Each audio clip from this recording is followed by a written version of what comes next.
नमस्कार दोस्तों। हिंदी की अद्भुत दुनिया में आप सभी का स्वागत है। आइए आज से हम लोग हिंदी सीखेंगे।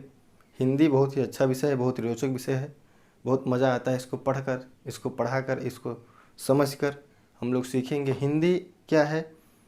हिंदी हमारी मातृभाषा है। 24 भाषाएं हैं अपने भारत देश में, जिसमें से 22 भाषाओं को जो है मान्यता दिया गया है। 22 भाषाएं ऐसी हैं जो मान्यता प्राप्त हैं, जिसमें से एक मुख्य भाषा है हिंदी। हिंदी को हम लोग सीखेंगे। हिंदी हमारी मातृभाषा है। हिंदी क्या है? हिंदी हमारी मातृभाषा है और मातृभाषा दिवस मनाया जाता है 21 फरवरी को। हिंदी क्या है? हमारी मातृभाषा है और मातृभाषा दिवस मनाया जाता है 21 फरवरी को। मातृभाषा दिवस 21 फरवरी को मनाया जाता है। हिंदी भारत की राजभाषा है। ध्यान दीजिएगा, कुछ किताबें जैसे घटना चक्र टाइप की हैं, उसमें पहले ही पेज पे यूपीएसआई की एक बुक निकली थी घटना चक्र की, उसमें लिखा था हिंदी हमारी राष्ट्रभाषा है। गलत हो जाएगा। हमेशा ध्यान दीजिएगा कि हिंदी राष्ट्रभाषा नहीं है। हिंदी हमारी राष्ट्रभाषा नहीं है। हिंदी क्या है? हिंदी हमारी राजभाषा है। 14 सितंबर 1949 को एक बैठक हुई थी, उसमें यह घोषित किया गया था कि हिंदी हमारी क्या होगी? राजभाषा होगी। तो हिंदी हमारी राजभाषा है, राष्ट्रभाषा नहीं है। क्या है? राष्ट्रभाषा नहीं है।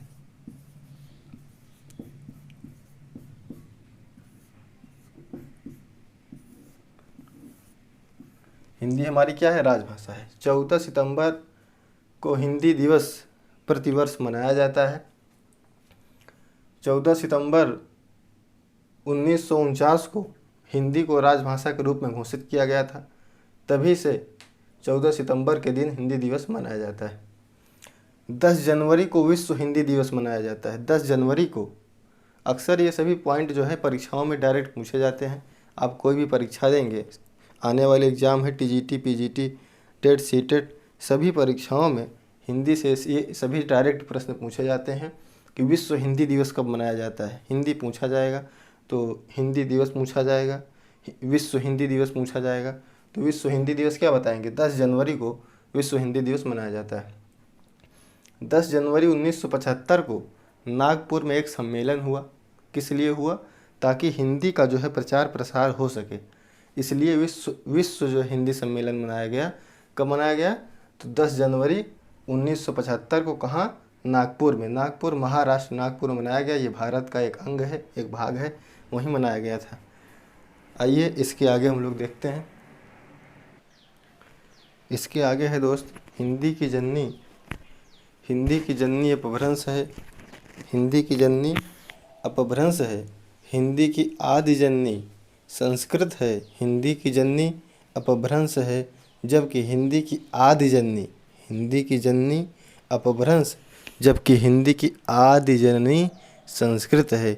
हिंदी का विकास सौरसेनी अपभ्रंश से माना जाता है। हिंदी भाषा का विकास सौरसेनी अपभ्रंश से माना जाता है।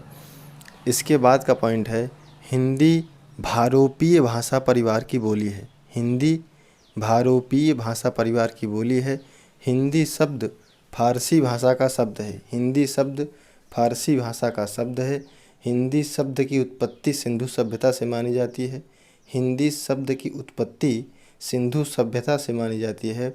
हिंदी का प्रारंभ 1000 ईस्वी से माना जाता है। हिंदी का प्रारंभ 1000 ईस्वी से माना जाता है। हिंदी का प्रारंभ 1000 ईस्वी से माना जाता है। इसी कड़ी में आगे 15 नंबर है, हिंदी का पहला कवि। हिंदी का पहला कवि, हिंदी का पहला कवि सरहपा। हिंदी का पहला कवि कौन है? तो सरहपा साहब हैं। हिंदी का पहला कवि कौन है? तो सरहपा हैं। हिंदी की पहली रचना, हिंदी की जो पहली रचना थी उसका नाम था श्रावकाचार। हिंदी की पहली रचना क्या नाम था? श्रावकाचार। हिंदी का प्रथम महाकाव्य, हिंदी का जो पहला महाकाव्य लिखा गया था उसका नाम है पृथ्वीराज रासो। हिंदी का जो पहला महाकाव्य है उसका नाम है पृथ्वीराज रासो। हिंदी का पहला नाटक, हिंदी भाषा में जो पहला नाटक लिखा गया था उसका नाम है नहुस। उसका क्या नाम है? नहुस। हिंदी का पहला नाटक जो है वो है नहुस नाटक।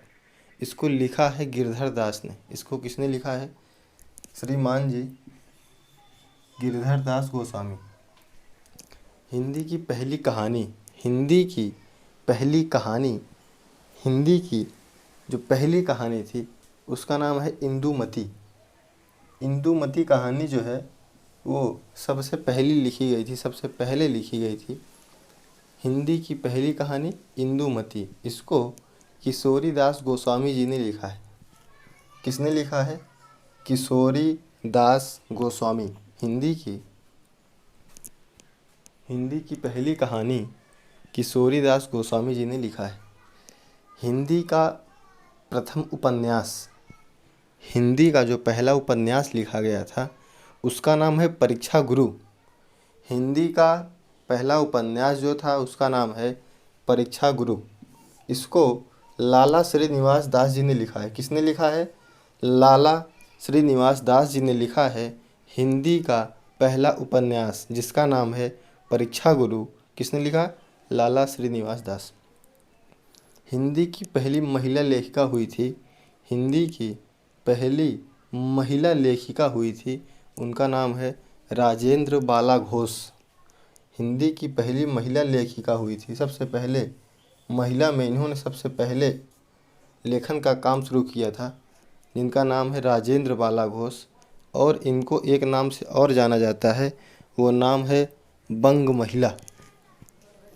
बंग महिला आप कहेंगे तो नाम आएगा राजेंद्र बाला घोष। राजेंद्र बाला घोष एक ऐसी महिला हैं जो हिंदी की पहली महिला लेखिका हैं और इनको बंग महिला के भी नाम से जाना जाता है।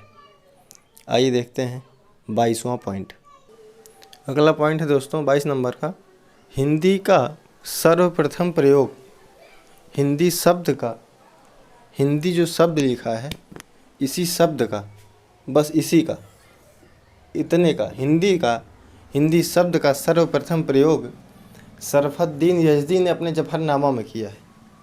इस शब्द का प्रयोग जो है शरफुद्दीन यज़दी ने एक पुस्तक लिखी है जिसका नाम है जफरनामा, उसमें किया है। और हिंदी के शब्दों का जो हिंदी का प्रयोग किया गया है उसको अमीर खुसरो ने किया है। किसने किया है? उसको सबसे पहले अमीर खुसरो ने किया है। अमीर खुसरो को हिंदी का प्रथम प्रयोक्ता या तूतीय हिंद कहा जाता है। अमीर खुसरो को हिंदी का प्रथम प्रयोक्ता या तूतीय हिंद कहा जाता है। हिंदी का प्रथम गद्य विधा जो है, हिंदी में गद्य विधा लिखी जाती है तो हिंदी की जो पहली गद्य विधा है वो है नाटक। हिंदी की पहली गद्य विधा क्या है? नाटक। हिंदी की पहली आत्मकथा, हिंदी की पहली आत्मकथा अर्धकथानक है जिसको बनारसी दास जैन जी ने लिखा है। हिंदी की पहली आत्मकथा अर्धकथानक है जिसको बनारसी दास जैन जी ने लिखा है।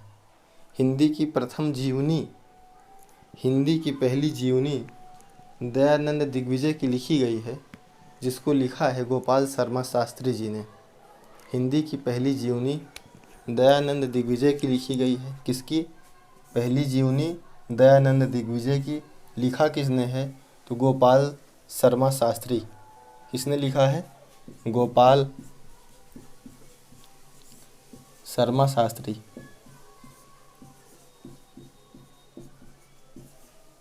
चैनल को लाइक करिए और क्या करिए? सब्सक्राइब करिए। चैनल को लाइक और सब्सक्राइब करते रहिए।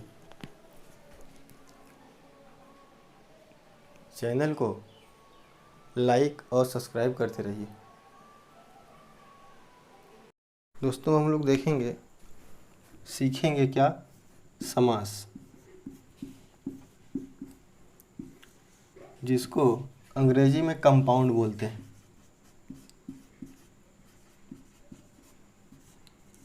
इसको जब हम तोड़ेंगे तो सम अलग हो जाएगा और आस अलग हो जाएगा। सम और आस, जिसका अर्थ होता है, समास का अर्थ होता है संक्षेप, या इसको संक्षिप्त कह सकते हैं आप। संक्षेप संक्षिप्त एक ही है, या इसको कह सकते हैं संक्षिप्तीकरण।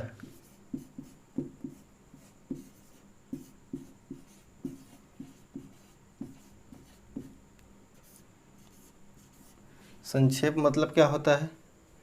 कम करना, है ना, कम करना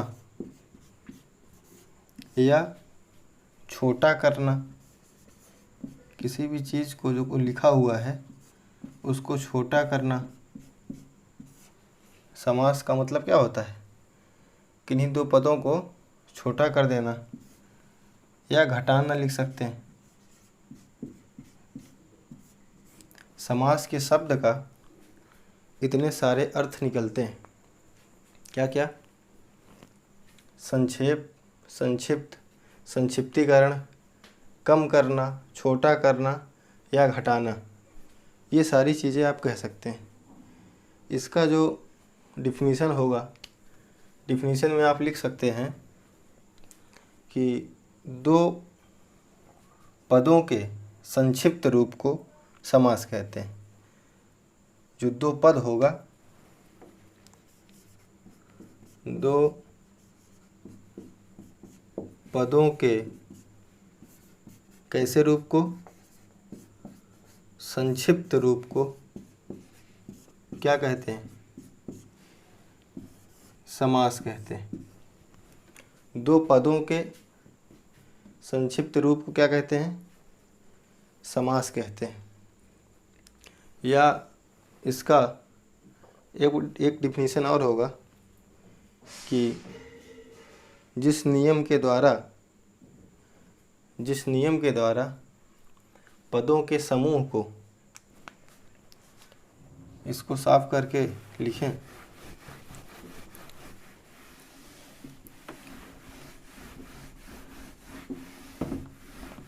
क्या लिखें?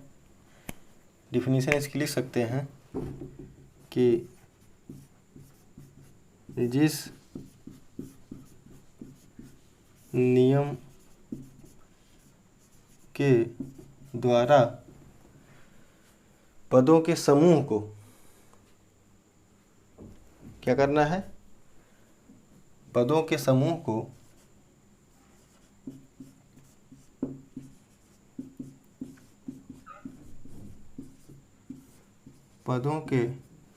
को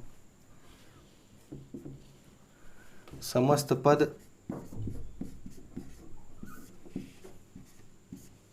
या इसको कहते हैं सामासिक पद। क्या कहते हैं? सामासिक पद। जिस नियम के द्वारा पदों के समूह को समस्त पद या सामासिक पद में क्या कर दिया जाए? बदल दिया जाए।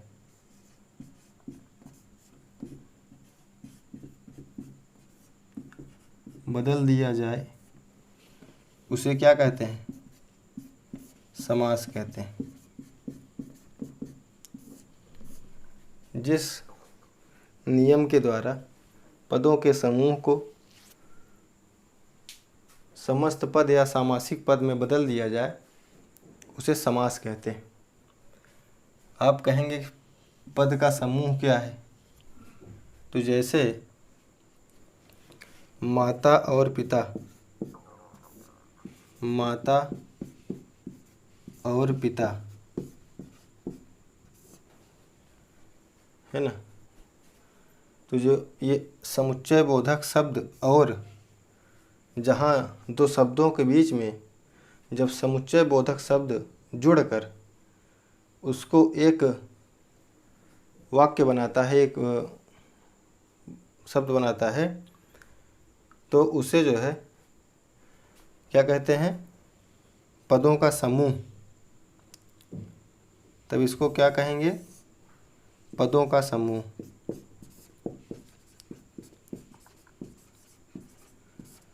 पदों के समूह को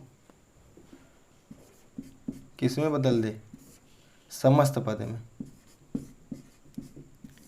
ये क्या है, योजक चिन्ह। जहाँ योजक चिन्ह लगा हो तो उसे समस्त पद कहते हैं। क्या कहते हैं, समस्त पद।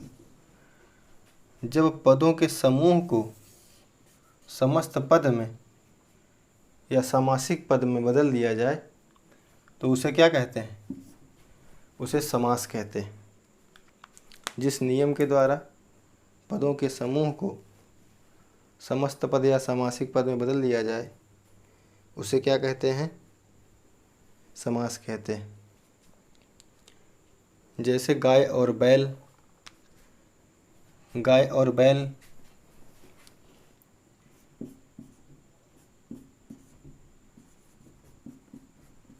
क्या है, पदों का समूह है।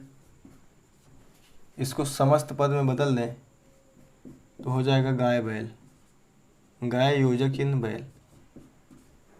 इसको क्या कहते हैं, इस बदलने की प्रक्रिया को समास कहते हैं, कंपाउंड कहते हैं। इसी प्रकार दिन और रात, दिन रात, दिन और रात, दिन रात।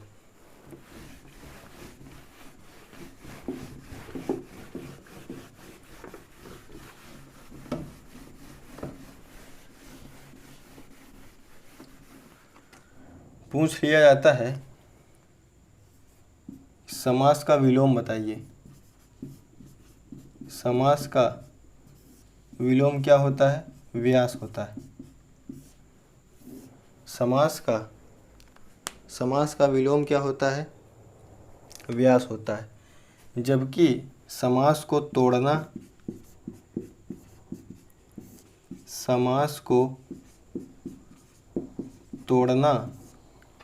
क्या कहलाता है, समास विग्रह कहलाता है। समास विग्रह कहलाता है। ध्यान रखिएगा, विच्छेद नहीं कहा जाता या कोई और शब्द आप नहीं कह सकते। समास को तोड़ना क्या कहलाता है, समास का विलोम व्यास होता है और समास को तोड़ना समास विग्रह कहलाता है। समास विग्रह किसे कहते हैं, जो भी आपने किया समास का विलोम कर दीजिए तो समास विग्रह का क्या मिल जाएगा, समास विग्रह का डिफिनीशन मिल जाएगा। जैसे समस्त पद को भाई बहन है, क्या है ये है समस्त पद। क्या है ये, समस्त पद।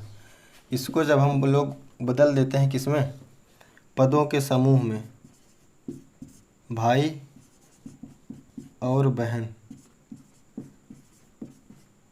क्या हो गया, पदों का समूह। जब हम लोग समस्त पद को पदों के समूह में बदल देते हैं तो इसे ही क्या कहा जाता है, समास विग्रह।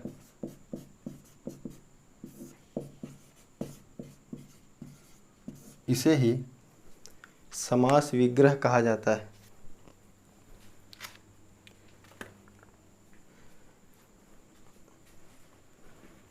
आइए अब हम लोग आगे चलते हैं।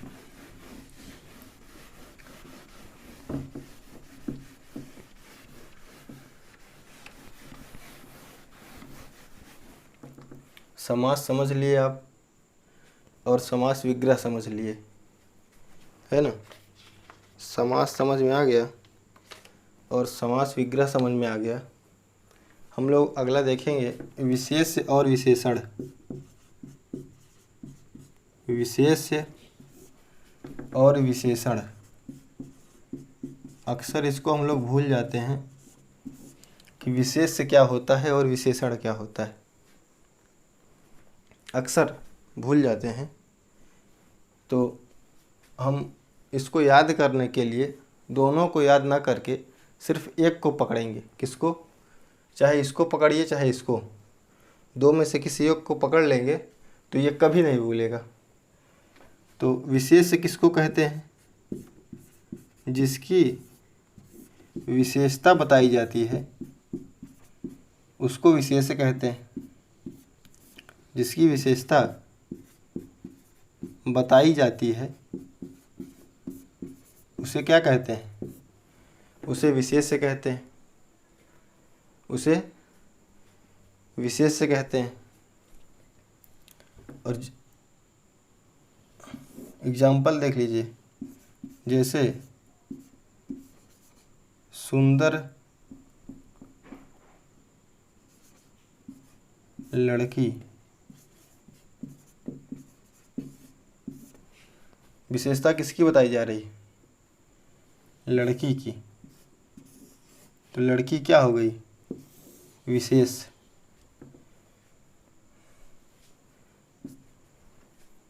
लड़की क्या हो गई? विशेष से हो गई। अगला क्या है? ऐसे ही उपमेय और उपमान होता है। एक ही को पकड़िए, उपमेय और उपमान।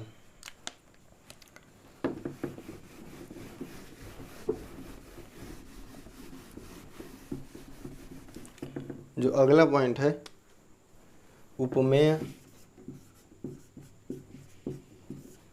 और उपमान, इसमें भी क्या करना है? किसी एक को पकड़ना है। हम किसको पकड़ेंगे? उपमेय को, जिसकी तुलना की जाती है, जिसकी तुलना की जाती है, जिसकी तुलना की जाती है उसे उपमेय कहा जाता है। जैसे एग्जाम्पल में कमल नयन, तुलना किसकी की जा रही है? नयन की। किससे? कमल से।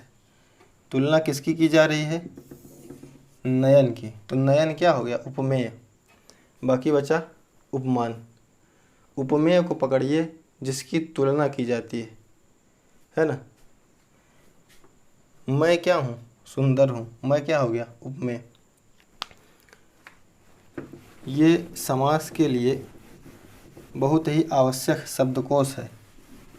उपमेय, उपमान, विशेष्य, विशेषण, पूर्व पद, उत्तर पद। पूर्व पद जानते हैं ना, जो पहले होता है उसे पूर्व पद कहते हैं। और उत्तर पद किसे कहते हैं? जो बाद में आता है। पूर्व पद मतलब ये पहले आ गया ना, ये उत्तर पद बाद, ऐसे ही हो गया। नहीं तो जैसे प्रतिदिन, एग्जाम्पल में देखिए, प्रतिदिन पूर्व पद क्या है? प्रति। दिन क्या है? उत्तर पद है। जैसे यथावत, यथा क्या है? पूर्व पद। वत क्या है? उत्तर पद। पूर्व पद और उत्तर पद की जानकारी हो गई। कुछ शब्दकोश हैं समास में जो आवश्यक होते हैं, जो कि आपने देखा। इसके बाद एक बड़ा कॉम्प्लिकेटिव इसका मुद्दा है कि इसके भेद कितने हैं।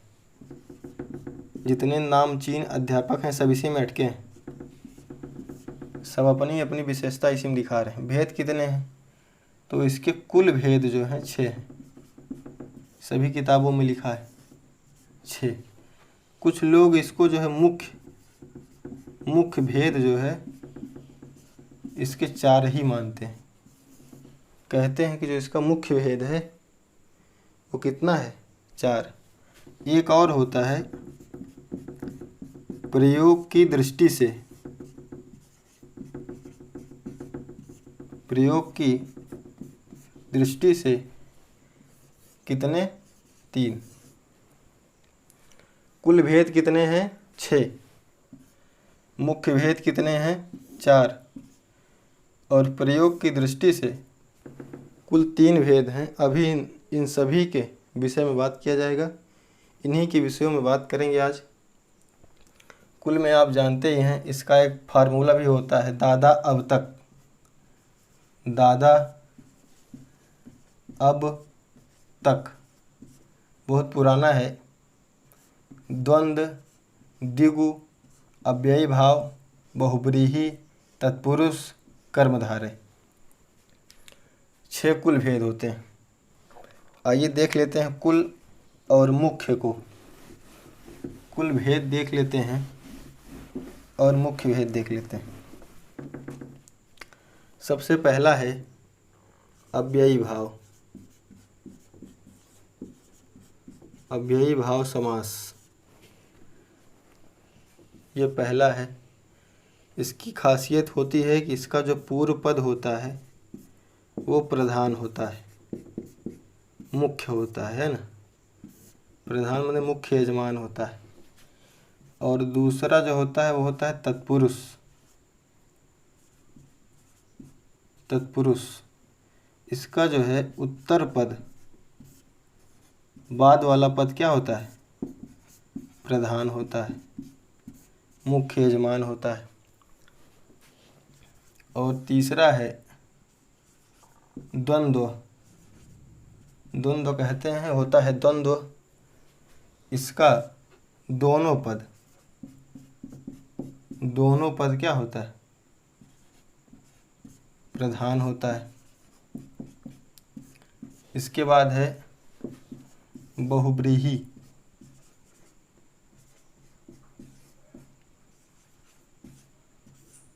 इसमें तीसरा पद क्या होता है? प्रधान होता है। न पहला न दूसरा, तीसरा पद क्या होता है? प्रधान होता है। इसके बाद तत्पुरुष से निकला हुआ समास है जिसका नाम है कर्मधारय। यह है 5वां समास। अमुख्य समास, 5वां कर्मधारय। इसका भी क्या होता है? उत्तर पद क्या होता है? प्रधान होता है। और इसके बाद कर्मधारय से निकला हुआ है एक समास द्विगु समास। इसका भी उत्तर पद प्रधान होता है और ये संख्यावाची होता है। जैसे चौराहा है ना, तिराहा, संख्यावाची। मुख्य कौन से हैं? अव्ययी भाव, तत्पुरुष, द्वंद्व और बहुब्रीहि। अमुख्य कर्मधारय, तत्पुरुष से निकला हुआ है कर्मधारय और कर्मधारय से निकला हुआ है द्विगु समास। एक एक समास पे बात करेंगे। आइए सबसे पहले अव्ययी भाव समास की बात करते हैं। देखिए, अव्ययी भाव समास क्या है? अव्ययी भाव समास, इसको आपने देखा कि इसका पहला पद, पूर्व पद क्या होता है? पूर्व पद क्या होता है? प्रधान होता है। दिखेगा कि नहीं यहाँ? पूर्व पद क्या होता है? प्रधान होता है। दूसरी क्वालिटी क्या है इसकी? दूसरी क्वालिटी ये है कि पूर्व पद, पहला पद क्या होता है? अव्यय होता है ना। अव्यय मतलब क्या होता है? अव्यय मतलब वो होता है जो न बदले, जो नहीं बदलता है, उसी को क्या कहते हैं? अव्यय कहते हैं। शब्द का वह रूप जो न बदले, जैसा का तैसा रहे। जैसे स है तो स रहे, यथा है तो यथा हो, ये न बदले, उसको क्या कहते हैं? अव्यय कहते हैं। और पूर्व पद क्या होता है? प्रधान होता है कि नहीं? और इसके साथ साथ इसके कुछ एग्जाम्पल ऐसे भी होते हैं, कुछ एग्जाम्पल इसके ऐसे होते हैं जो अव्ययी भाव समास के साथ साथ बहुब्रीहि समास भी होते हैं। जैसे सपरिवार, यह अगर आपके विकल्प में बहुब्रीहि होगा तो सबसे पहले बहुब्रीहि लगाया जाएगा, उसके बाद अव्ययी भाव। अव्ययी भाव और बहुब्रीहि दोनों आ जाएगा तो इन एग्जाम्पलों में सबसे पहले किसको प्राथमिकता दी जाएगी? अब बहुव्रीहि को।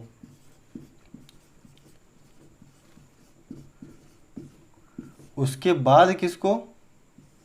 तब उसके बाद अव्ययी भाव को। सपरिवार, सहास, सदेह, सघन, निडर, इस टाइप के। यथाशक्ति, यथाक्रम, उपगंगा, उपाध्यक्ष, प्रतिदिन, प्रतिवर्ष, हर वक्त, दिन दिन, बार बार, धीरे धीरे, रात रात, किंतु परंतु, इधर उधर, खटखट, फटाफट, धड़ाधड़, टिम टिम, आजन्म, यथाशीघ्र। ये सभी एग्जाम्पल और ढेर सारे आप बुक से देख सकते हैं। ये सभी एग्जाम्पल बहुत आवश्यक हैं और ये सब क्या हैं? अव्ययी भाव समास है। अव्ययी भाव समास के अंतर्गत आते हैं। आइए हम लोग दूसरा समास देखते हैं। अगला समास है तत्पुरुष समास। तत्पुरुष समास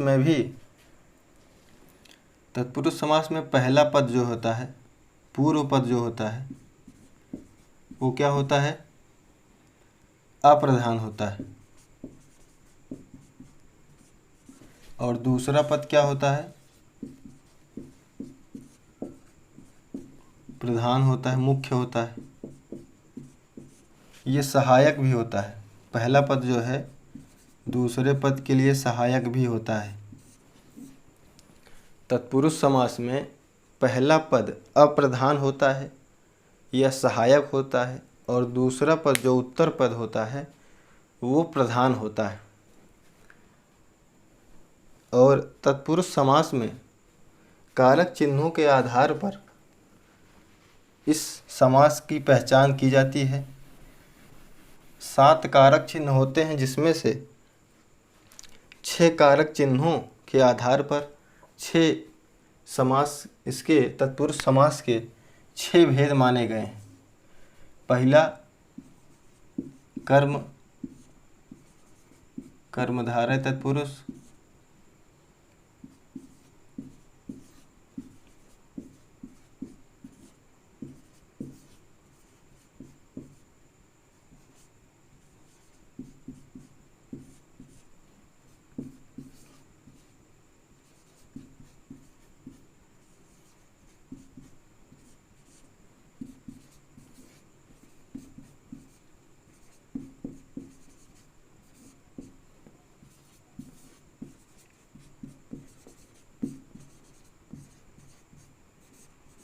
ये कारक चिन्हों के आधार पर 6 टाइप के समास इसमें होते हैं, जिसमें कर्म तत्पुरुष, करण तत्पुरुष,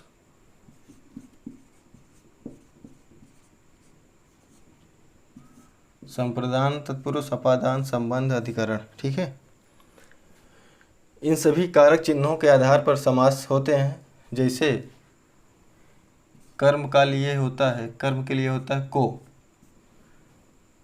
जहाँ पर को कारक चिन्ह आ जाए विग्रह करने पर, वहाँ कर्म तत्पुरुष समास होता है।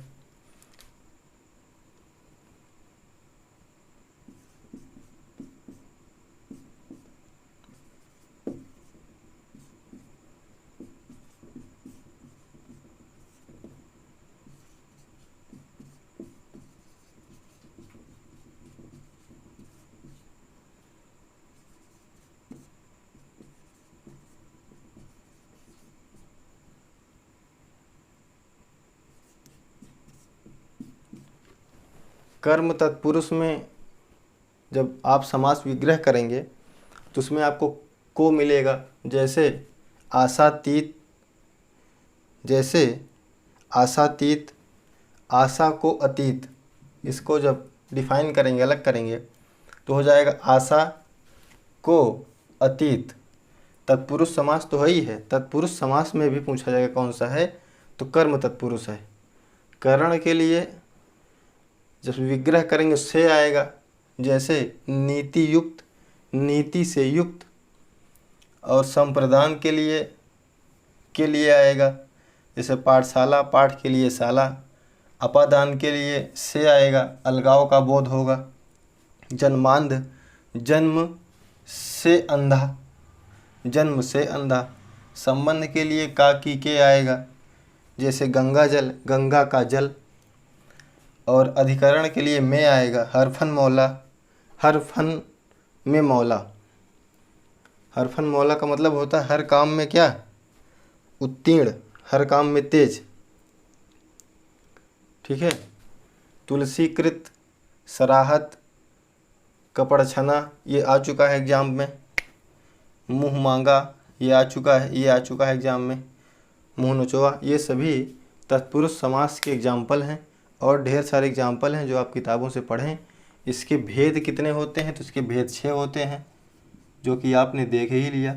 कारक चिन्हों के आधार पर इसके 6 भेद माने गए हैं, 1 2 3 4 5 6। इनको एक और नाम से जाना जाता है, इसको पहले वाले को द्वितीया के नाम से जाना जाता है, द्वितीय तत्पुरुष, और दूसरे वाले को तृतीया।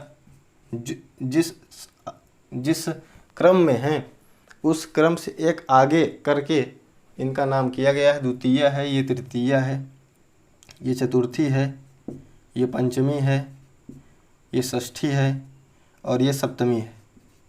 सप्तमी तत्पुरुष या सप्तम तत्पुरुष है। आइए आगे देखते हैं तत्पुरुष के बाद दूसरा समास। अगला समास है कर्मधारय समास। कर्मधारय समास सभी समास की तरह इस समास में भी जो पहला पद है, जो पूर्व पद है, वो क्या है, अप्रधान है, और जो उत्तर पद है वो क्या है, प्रधान है। और इसकी विशेषता ये है कि इसमें उपमेय और उपमान है। जब इसको आप विग्रह करेंगे, समास विग्रह करेंगे, तो उपमेय उपमान मिलेगा और क्या मिलेगा, उपमेय उपमान और विशेष्य और विशेषण, विशेष्य और विशेषण, विशेष्य और विशेषण, विशेष और विशेषण उपमेय उपमान बताया गया था आपको, इसके पहले फिर से बता दे रहे हैं। जैसे काली लड़की, काली लड़की, तो विशेष से क्या हो गया, जिसकी विशेषता बताई जाती है।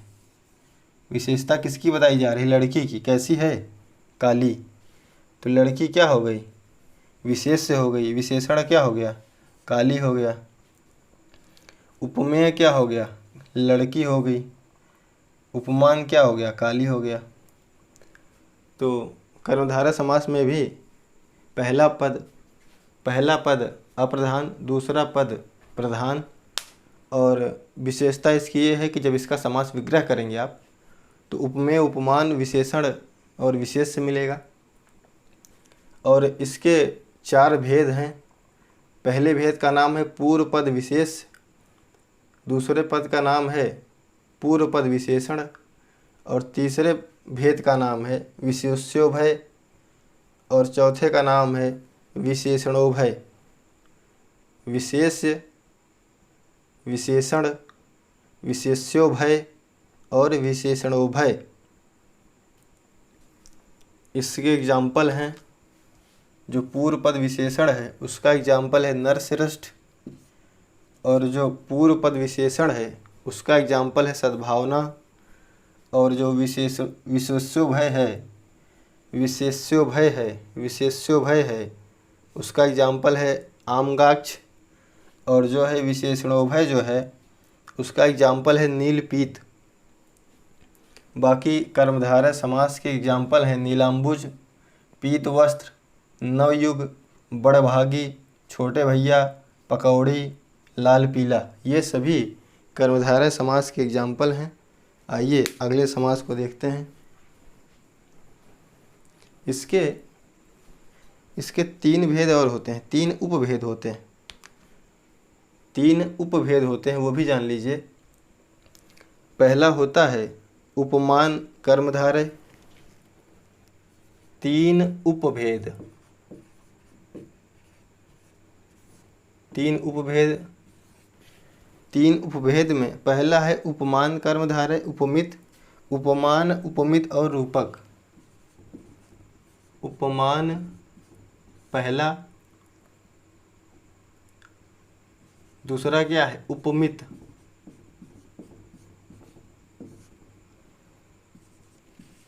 पहला उपमान, दूसरा उपमित और तीसरा रूपक। तीनों के साथ क्या लगा है कर्मधारय। कर्मधारय, कर्मधारय, ये सभी चीज़ें आपको एक जगह नहीं मिलेंगी। कर्मधारय समास के चार भेद होते हैं। पूर्व पद, ये चारों चार उपभेद होते हैं। चार क्या होते हैं उपभेद, तीन क्या, चार भेद, तीन उपभेद। तीन उपभेद क्या है उपमान कर्मधारय, उपमित कर्मधारय और रूपक कर्मधारय। नरश्रेष्ठ, सद्भावना, आमगाक्ष, नीलपीत, ये चारों नामों के एग्जाम्पल हैं और ये कर्मधारय समास के एग्जाम्पल हैं। नीलाम्बुज, पीत वस्त्र, नवयुग, बड़भागी, छोटे भैया, पकौड़ी, लाल पीला। अगला समास देखते हैं। इसी कर्मधारय में कुछ एग्जाम्पल होते हैं जो बहुब्रीही भी होते हैं, जैसे पीताम्बर। पीताम्बर जैसे आपके एग्जाम में आ गया और विकल्प में आपका बहुब्रीही और कर्मधारय दोनों है, तो आप सबसे पहले बहुब्रीही लगाएंगे, उसके बाद कर्मधारय। अगर बहुब्रीही है तो सबसे पहले ये होगा और सेकंड प्रायोरिटी किसको मिलेगी कर्मधारय को। एग्जाम्पल में जैसे पीताम्बर है, किसको कहा जाता है नीलकंठ है, नीलकंठ है, और कौन सा है वज्रदेह है, वज्र नहीं वज्र।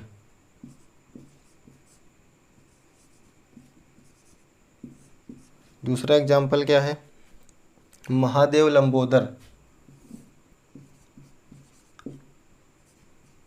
महादेव लंबोदर। पीताम्बर विष्णु जी हैं, नीलकंठ शंकर जी हैं। ये उसको कहा जाता था महाभारत में, कौन था दुर्योधन, दुर्योधन था, उसको कहा जाता है वज्रदेह। इसकी देह को किसी से टकराई तो टन टन की आवाज़ आती थी, कहा जाता है। महादेव शिव हैं, लंबोदर कौन है गणेश जी। तो अगर बहुब्रीही नहीं होगा तब क्या लगेगा कर्मधारय। बहुब्रीही कर्मधारय दोनों होगा तो क्या लगेगा बहुब्रीही। Thank you. आइए नेक्स्ट देखते हैं अगला समास। अगला है द्विगु समास। अगला क्या है द्विगु समास। द्विगु समास में क्या है चौराहा। द्विगु समास में क्या होता है कि पूर्व पद इसका जो है वो संख्यावाची होता है, अप्रधान, अप्रधान संख्यावाची होता है।